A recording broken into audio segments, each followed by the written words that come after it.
guys know lately I've been obsessed with tie-dye. I did a DIY video earlier where I made this, and lots more. If you want to watch that, I will link it here.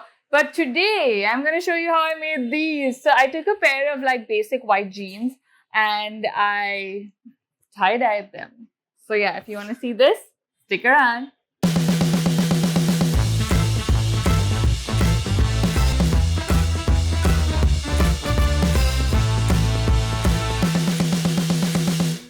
Okay, so here's what you're going to need for this DIY. You can either buy a ready tie-dye kit like I have, or you can buy things individually. I will link everything in the description below. And obviously, you're going to need a pair of white jeans or trousers. Now, when you're picking your trousers, just make sure you pick a fabric that works well with the dyes and that the dyes catch on, because otherwise this whole DIY is pointless.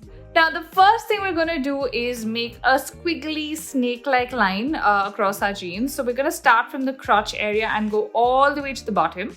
So you want to do this on both legs on the front side. This is going to help us with the folding and getting the pattern that we want on the jeans once we get to that stage.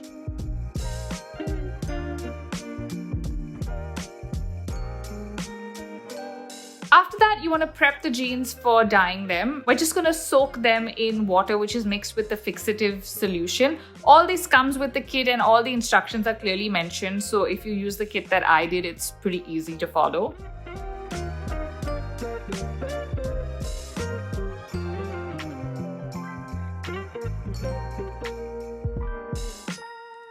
After soaking them for 20 minutes, just wring out all the excess water this way. And now we're going to start with the folding.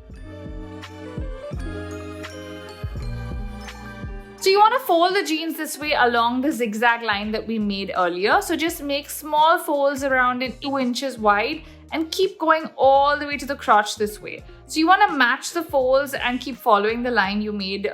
It's harder with jeans because the fabric is thicker and it's slightly tougher. Might be easier with trousers, but yeah, keep adjusting, the folds as you go, depending on the fabric, and keep working all the way till you reach the crotch on both sides.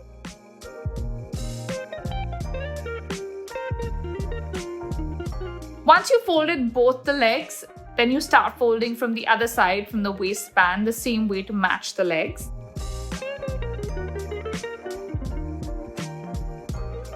And now secure the folds with rubber bands. So you want to place the rubber bands and space them out in such a way that you're creating sections for the different colored dyes that you're going to use.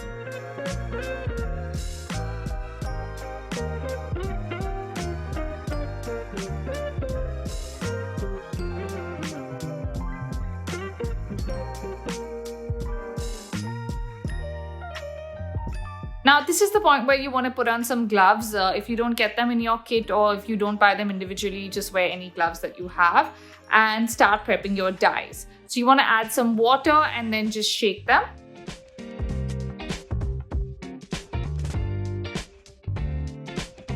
To start the whole dyeing process, you want to place your jeans over a grill this way. So a large box or bucket underneath works. So basically all the excess color is going to drip down, and that's what we want. That's why we're using a grill. You can use any grill that you have lying around. This is just my old fridge grill that I had.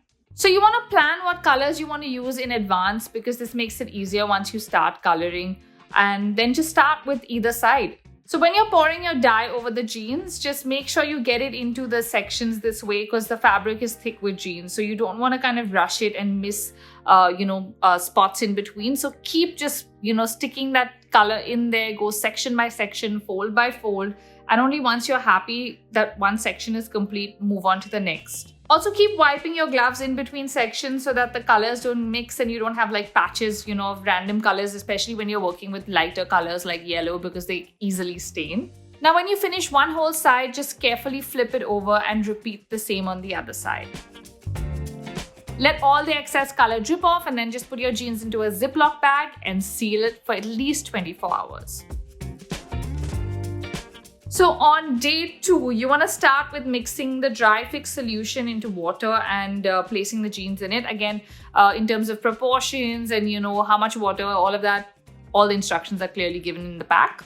This step is basically to kind of lock the dye in and to avoid excessive bleeding of the colors.